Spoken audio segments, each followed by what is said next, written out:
ಇವತ್ತು ಭಾರತೀಯ ಜನತಾ ಪಾರ್ಟಿಯವರು ನಮ್ಮ ಮೇಲೆ ಟೀಕೆ ಮಾಡೋ ನೈತಿಕತೆ ಇಲ್ಲ ಅವರು. ಇವತ್ತು ಸುಳ್ಳಿಗೆ ಏನಾದ್ರು ಆಸ್ಕರ್ ಅವಾರ್ಡ್ ಕೊಡಬೇಕಾದ್ರೆ ಅದು ಸನ್ಮಾನ್ಯ ನರೇಂದ್ರ ಮೋದಿ ಅವರು ಸಲ್ಲಿದ್ದಾರೆ. ಎಲ್ಲಾಯಿತು 15 ಲಕ್ಷ, 12 ವರ್ಷ ಆಯಿತು 15 ರೂಪಾಯಿ ಅವ್ರ ಅಕೌಂಟ್ ಬರಲಿ. ಕೇಂದ್ರ ಮಂತ್ರಿಗಳ ಬಾಡಿಗಳನ್ನ ಬಿಜೆಪಿ ಹೊಡೆದ ಮಂತ್ರಿಗಳನ್ನ ಕ್ರೇಲ್ ತೆಗಿತಾ ಅಂತ ಹೇಳ್ತಾರೆ. ರಾಮನೂರು ಇನ್ನು 2 ವರ್ಷ ಬಾಕಿ ಇದೆ. ಅವ್ರು ಬದುಕಿದ್ದೆ 2 ವರ್ಷ ML ಆಗಿರ್ತಾ ಇದ್ದಾರೆ. ಆ 2 ವರ್ಷ ನಮಗೆ ಕೊಡಿ. ರಾಮನೂರು ಫ್ಯಾಮಿಲಿಗೆ ರಾಮನೂರು ಯಾಕೆ ಅವಮಾನ ಮಾಡ್ತೀರಾ? ಕಾಂಗ್ರೆಸ್ ಸಿದ್ಧಾಂತಗಳಿಗೆ ಗೊತ್ತಾಗ್ತದೆ, ವ್ಯಕ್ತಿಗಲ್ಲ. ಅಲ್ಪಸಂಖ್ಯಾತರು ಯಾವತ್ತೂ ಕೂಡ ಬಿಜೆಪಿನ ಸಪೋರ್ಟ್ ಮಾಡೋದಕ್ಕೆ ವರದಿ ಮಾಡೋಕ್ಕೆ ಹೋಗೋದಿಲ್ಲ. ಬಿಜೆಪಿ ಮಾಡಿದಂತಹ ಕರ್ಮಕಾಂಡಗಳು 12 ವರ್ಷ ಜನರಿಗೆ ಮೋಸ ಮಾಡಿದ್ದಾರೆ. ಅವ್ರನ್ನ ಬೆತ್ತಲೆಗೊಳಿಸುವ ಕೆಲಸ ಮುಂದಿನ 10 ದಿನಗಳಲ್ಲಿ ನಾವು ಮಾಡ್ತೀವಿ. ಬಾಗಲಕೋಟೆಯಲ್ಲಿ ಹೇಗಿದೆ? ಈಗ ದಾವಣಗೆರೆಯಲ್ಲಿ ಒಂದಷ್ಟು ಗೆಲ್ಲೋ ಆತ್ಮವಿಶ್ವಾಸ ಇದೆ. ಬಟ್ ಲಾಸ್ಟ್ ಬಾಗಲಕೋಟೆಯಲ್ಲಿ ವೀರಣ್ಣ ಚರಂತಿಮಠ ಅವರು 5,000 ವೋಟ್ ಲೀಡಿಂದಷ್ಟೇ ಸೋತಿದ್ದು. ಬಟ್ ಈಗ ಅವರ ಆತ್ಮವಿಶ್ವಾಸ ಜಾಸ್ತಿ ಇದೆ. ಬಾಗಲಕೋಟೆ ನಮ್ಮದಾಗುತ್ತೆ ಅನ್ನೋ ಕಾನ್ಫಿಡೆನ್ಸ್ ಬಿಜೆಪಿಯಲ್ಲಿ ಕಾಣ್ತಾ ಇದೆ.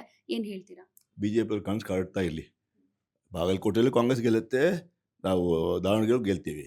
ಬಾಗಲಕೋಟೆಯಲ್ಲಿ ಲಾಸ್ಟ್ ಕಡಿಮೆ ಓಟಲ್ಲಿ ಗೆದ್ವಿ. ಅವರ ಬ್ರದರ್ ಕಂಟೆಸ್ಟ್ ಮಾಡಿದ್ವಿ. ಇವತ್ತು ಕಾಂಗ್ರೆಸ್ ಪಕ್ಷಕ್ಕೆ ಸಪೋರ್ಟ್ ಮಾಡ್ತಾ ಇರೋದು. ಅದೇ ರೀತಿ 5 ವರ್ಷದ ನಂತರ ಈ 3 ವರ್ಷ ನಾವು ನುಡಿದಂತೆ ನಡೆದಿದ್ದೀವಿ. ಸರ್ವರಿಗೂ ಸಮಪಾಲು, ಸರ್ವರಿಗೂ ಸಮಬಾಳು ನಮ್ಮ ಸಂಕಲ್ಪ. ಸಮಾಜದ ಎಲ್ಲ ವರ್ಗದ ಜನರಿಗೆ ಕಾರ್ಯಕ್ರಮ ಕೊಟ್ಟಿದ್ದೀವಿ. ಬಾಗಲಕೋಟೆ ಇವತ್ತು ಜನ ಕಾಂಗ್ರೆಸ್ ಪಕ್ಷಕ್ಕೆ ಓಟ್ ಹಾಕ್ತಾರಂತೆ. ಲಾಸ್ಟ್ ಟೈಮ್ 5,000, ಇವತ್ತು ಕನಿಷ್ಠ 25,000 ಓಟ್ಗಳಿಂದ ನಾವು ಗೆಲ್ತೀವಿ. ಬಾಗಲಕೋಟೆಯಲ್ಲಿ ಕೂಡ ಗೆಲ್ತೀವಿ. ಜನ ಇವತ್ತು ಕಾಂಗ್ರೆಸ್ ಪಕ್ಷದ ಮೇಲೆ ವಿಶ್ವಾಸ ಇಟ್ಕೊಂಡಿದ್ದಾರೆ. ನಾವು ಗೆದ್ದಿದ್ದೀವಿ ಅಂತ ಬೀಗಲ್ಲ, ನಮ್ರತೆಯಿಂದ ಪ್ರಾಮಾಣಿಕವಾಗಿ ಜನರ ಸೇವೆ ಮಾಡ್ತಾ ಇದ್ದೀವಿ.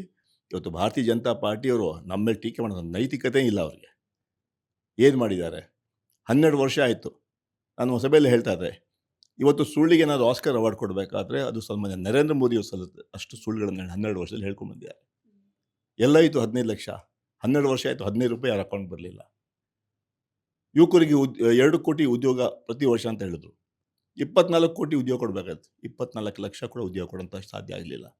ರೈತರಿಗೆ ಡಬಲ್ ಇನ್ಕಮ್ ಅಂತ ಸುಳ್ಳು ಹೇಳಿದ್ರಿ, ಯಾವ ಡಬಲ್ ಇನ್ಕಮ್ ಆಗಿಲ್ಲ. ಬೆಲೆ ಏರಿಕೆ, ಮನಮೋಹನ್ ಸಿಂಗ್ ಪ್ರೈಮ್ ಮಿನಿಸ್ಟರ್ ಇರುವಾಗ ಪೆಟ್ರೋಲ್ ಬೆಲೆ 55 ರೂಪಾಯಿ ಇತ್ತು, ಅದು 100ಕ್ಕೆ ದಾಟಿದೆ. ಇದು ಅವರ ಅಭಿವೃದ್ಧಿನ. ಗ್ಯಾಸ್ ಬೆಲೆ 400 ರೂಪಾಯಿ ಇತ್ತು, 1,000 ದಾಟಿದೆ. ಇದು ಅವರ ಅಭಿವೃದ್ಧಿನ. ಕರೋನಾ ಸಂದರ್ಭದಲ್ಲಿ ಯಾವ ರೀತಿ ಆಗಿದೆ ತಮಗೆಲ್ಲ ಗೊತ್ತಿದೆ. ಕೇಂದ್ರ ಮಂತ್ರಿಗಳ ಬಾಡಿಗಳನ್ನು ಬಿಜೆಪಿ ಹೊಡೆದ ಮಂತ್ರಿಗಳನ್ನ ಕ್ರೇಲ್ ತೆಗಿತಾ ಅಂತ ಕೇಳ್ತಾ ಇದ್ರು. ಈ ದೇಶವನ್ನು ನಾನು ದೇಶದಲ್ಲಿ ಸ್ವರ್ಗ ತೋರಿಸ್ತೀನಿ ಅಂತ ನರೇಂದ್ರ ಮೋದಿ ಹೇಳಿದ್ರು. ಆ ಸ್ಥಳದಲ್ಲಿ ಸ್ವರ್ಗ ತೋರಿಸಲಿಲ್ಲ, ಜನರಿಗೆ ನರಕ ತೋರಿಸ್ಬಿಟ್ರು. ಅದರಿಂದ ಎಲ್ಲ ವಿಚಾರಗಳನ್ನು ಹೇಳೋಂಥ ಕೆಲಸ ನಾವು ಮುಂದೆ 10 ದಿನಗಳಲ್ಲಿ ಮಾಡ್ತೀವಿ.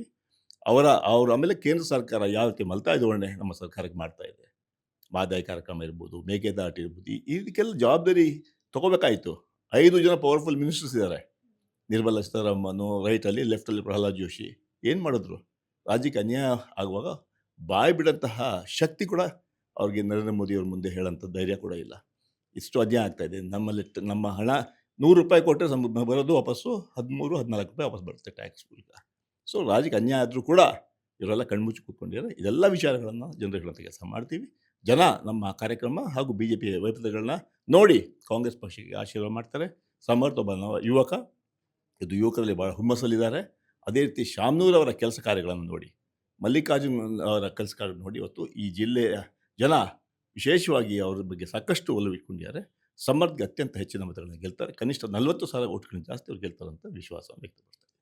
Thank you sir, thank you, all the best. ಯಾವುದೇ ಸುದ್ದಿಯ ಅಪ್ಡೇಟ್ ಅನ್ನ ಮಿಸ್ ಮಾಡ್ಕೊಳ್ಬಾರ್ದು ಅಂದ್ರೆ ಈಗ್ಲೇ ಒನ್ ಇಂಡಿಯಾವನ್ನ ಸಬ್ಸ್ಕ್ರೈಬ್ ಮಾಡಿ. ನಿಮಗೆ ಬೇಕಾದ ಭಾಷೆಯಲ್ಲಿ ಎಲ್ಲಾ ಸುದ್ದಿ ತಿಳಿಬೇಕು ಅಂದ್ರೆ ಒನ್ ಇಂಡಿಯಾ ಆಪ್ ಅನ್ನ ಡೌನ್ಲೋಡ್ ಮಾಡ್ಕೊಳ್ಳಿ.